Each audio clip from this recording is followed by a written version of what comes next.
خلاف F I R لکھائیں گے جس قسم کی اس نے بےہودہ زبان استعمال کی ہے. اور میں آپ کو یہ بتاتی چلی جاؤں اس کا اثر سب پہ ہونا ہے. آپ کے گھر والیاں بھی جو ہیں نا, آپ جو بھی میرا یہ سن رہا ہے, گھر والیوں نے بخشنا نہیں ہے آپ کو اگر آج ان کی عزت کے لیے آپ لوگ کھڑے نہ ہوئے. اور یہ جو فاشسٹ حکومت ہے اس کے سامنے کوئی عورت کی کوئی عزت نہیں ہے. آپ کا جو انٹیریئر منسٹر ہے وہ ایک قاتل ہے. اس انٹیریئر منسٹر نے ناحتی حاملہ خاتون کے منہ پہ گولی مار کے مار ڈالا. اس کو کوئی سزا نہیں ملی. اس نے ہم پہ ہمارے اوپر آرڈر دیا کہ ہمیں مارو پیٹو گھسیٹو. آج سے پہلے کبھی دیکھا تھا کہ مرد پولیس گھسیٹے؟ میں 72 سال کی بوڑھی مجھے گھسیٹ رہے تھے, آپ کے پاس تصویریں موجود ہیں. یہ ظلم, یہ ایک ظالم حکومت ہے کیونکہ یہ فاشسٹ حکومت ہے اور یہ وہ حکومت ہے جس کے کوئی اصول نہیں ہے. یہ صرف اور صرف اپنی بچاؤ کے لیے آئے کہ مولانا فضل الرحمان تم ٹھہرو, تمہارے خلاف ایف آئی آر کریں گے اور تم یاد رکھنا کہ تمہارے ساتھ جو ہونا ہے نا, تمہیں گھر والوں نے بھی گھسنے نہیں دینا. اور سب سے بڑی بات ہے سواتی صاحب کے اوپر, یعنی اس مسکین آدمی کو 37 ایف آئی آر ہیں, 37, جبکہ سپریم کورٹ کا حکم ہے کہ آپ ایک کے اوپر دوسری ایف آئی آر نہیں لکھ سکتے.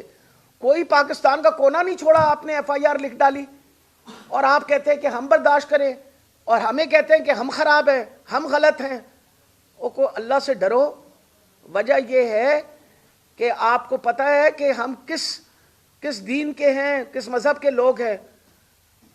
وہ مذہب جس کا جو میں کہتے ہیں حضرت محمد صلی اللہ علیہ وسلم تو اپنی بیٹی کی اتنی عزت کرتے تھے کہ ان کی بیٹی کمرے میں اگر آتی تھی تو اس کی عزت میں کھڑے ہو جاتے تھے. عورت کی عزت اسلام نے بتائی ہے اور اسلام نے سکھائی ہے.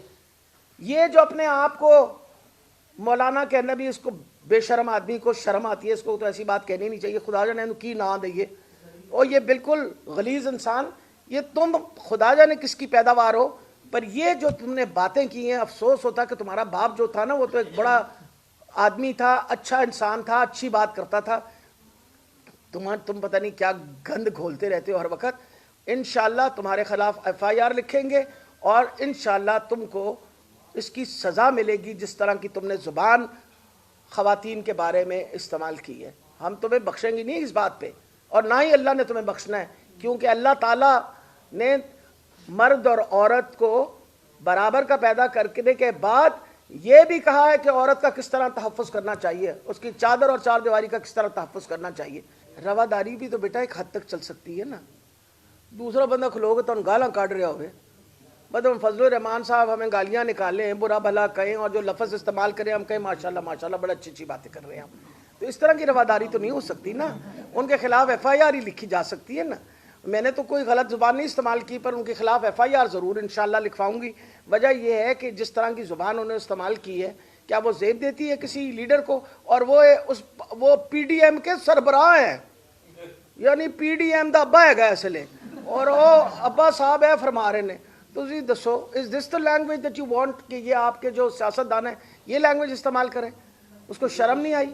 دیکھیں ماشاءاللہ, دیکھیں اس کا مطلب ہے کہ آصف علی زرداری دوبارہ خریداری کے لیے آ رہے ہیں.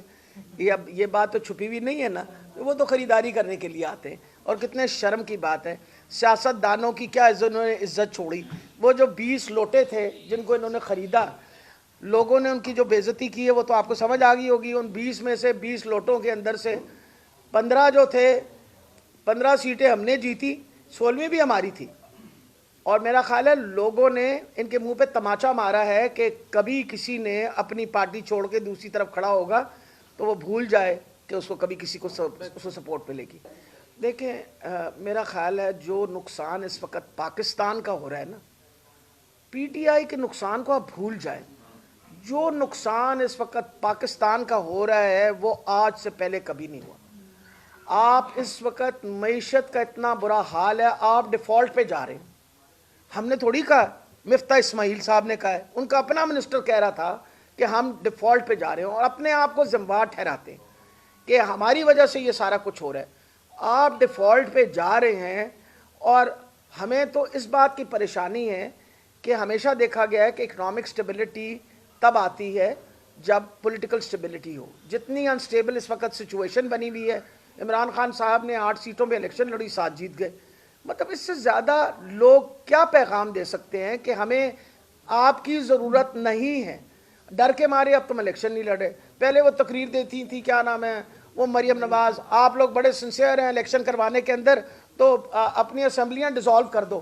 ہوں جس لئے اناؤنس کر دیتا خان صاحب نے کہ اسمبلیاں ڈیزالو, دوڑی بھجے پھرے نے کہ جی کسی طرح اسمبلیاں ڈیزالو ہونے تو روکو. یہ جو فضل الرحمان ہے, کس کو کیا تکلیف ہے؟ وہ کیوں اتنی فرسٹریشن کا شکار ہے کہ اس کے دماغی جو گند تھا, جو گٹر تھا, جو اس کی شخصیت کا اصلی چہرہ تھا, جو کہ اس نے ایک روپ دھارا ہوا تھا اور اپنے نام کے ساتھ مولانا لکھتا ہے, یہ بدبودار شخص, آپ اس کی زبان دیکھیں, ایسے لگتا ہے کہ جیسے اس کے ساتھ تو جو وعدے کیے گئے تھے, اس کی ساری جو اس نے زمین گرم کی, جو اسلام آباد میں دھرنے دیے, جن کی فرمائشوں پہ دیے, وہ سب کچھ ڈوب گیا. وہ کہتے ہیں نا کہ سارا پنڈ بھی مر جائے تے مراسی دا منڈا کدی بھی چودھری نہیں بن سکتا. تہاڈا حال وہ ہے مولانا, تسی کدی بھی صدر مملکت کے خواب آپ کو کسی نے دکھائے تھے, اب آپ کو سمجھ آ جانی چاہیے. ابھی جا کے فکر کرو کہ اگر اپنی سیٹ دوبارہ بھی آپ جیت سکتے ہو کہ نہیں. انشاءاللہ آپ کی ضمانت ضبط ہوگی. ابھی جو آپ نے بد زبانی استعمال کی ہے, مجھے آپ کی میں بالکل بھی اپنی تربیت کا مظاہرہ کرتے ہوئے آپ کی والدہ کے بارے میں یہ الفاظ نہیں بولوں گی, کیونکہ وہ بھی ایک عورت ہے. اگر وہ زندہ ہوتی تو انہیں شرمندگی ہوتی ہے آپ کو اپنا بیٹا کہنے پہ اور آپ کو پیدا کرنے پہ. اس دن پہ شرمندگی ہوتی جس دن تم پیدا ہوئے. اگر تمہاری کوئی بیٹی ہے تو اس کے بارے میں سوچو. اگر تمہاری بیوی ہے, اس کا مطلب یہ ہے کہ جو اب چاہتا ہے کہ اس کی گھر کی عورتوں کی عزت کی جائے, وہ کبھی بھی کسی دوسرے کی ماں, بہن اور بیٹی کے لیے یہ زبان استعمال نہیں کرتا جو غلیظ زبان تم نے استعمال کی ہے. تم نے اپنی اوقات دکھائی اور تم نے ثابت کیا ہے کہ تم ایک بے شرم, اسلام سے, اسلامک ویلیوز سے, اسلامک اقدار سے تمہارا کوئی دور دور تک لینا دینا نہیں ہے. اور یہ چیز ثابت کرتی ہے کہ تمہاری نسل میں, تمہاری تربیت میں اچھا خاصا کھوٹ ہے اور کوئی کافی کمی رہ گئی ہے کہ تم سیاسی شکست کو برداشت نہیں کر سکے. اور ایک باولے اور پاگل پن کا تمہارا یہ عالم ہے کہ تم نے آ کے لوگوں کی ماؤں کو, بہنوں کو گالیاں دینا شروع کر دی. اور اوپر سے مجھے تو شرم آتی ہے ان لوگوں کے اوپر کہ جو سارا دن ہمیں اخلاقیات کا لیکچر دیتے ہیں. مجھے یہ بتائیں کہ یہ جو زبان اس نے استعمال کی ہے, اس کا جواب ہم کون سے صاف ستھرے الفاظ کے اندر دیں؟ ہم کیا کہیں؟ کیا ہم اس کی بھی ماں کو ایسے ہی گالی دیں؟ کیا ہم اس کی بھی بیٹی کو ایسے ہی گالی دیں؟ پھر دوسری جماعت میں جن کے یہ کرائے کے اوپر چل رہا ہے, جنہوں نے کوائنز کے اوپر اس کو رکھا ہوا ہے, یہ کوائنز والا گڈا, وہاں پہ پہلے اس نے محترمہ کے بارے میں بھی یہی کہ جی عورت کی تو حکمرانی ناجائز ہوتی ہے. تو اب جس جائز عورت کے ساتھ آپ جائز حکمرانی کے جو آپ ماشاءاللہ سے اسٹیج شیئر کرتے ہو, اور آپ کے جو پارٹی کے لوگ ہیں ایک عورت کو مولانا کہہ کے پکارتے ہیں, تو اس بارے میں کیا خیال ہے کہ روشنی ڈالیں گے جو ان کے جلسے میں آتی ہے, ان کو آپ کس نظر سے دیکھتے ہو؟ یا ایون میں تو مریم صاحبہ کو بھی بتاؤ, ان کو آپ کیا سمجھتے ہو, کس حیثیت سے دیکھتے ہو؟ کیونکہ وہ تو جلسے میں جاتی بھی ہیں, تقاریر بھی کرتی ہیں, اور ان کی پارٹی میں بھی کافی عورتیں ہیں. لہذا یہ جو فرسٹریٹڈ ٹولہ ہے, ان کی زبان اور ان کی فرسٹریشن یہ بتا رہی ہے کہ ان کی سیاسی کشتی ڈوب چکی ہے.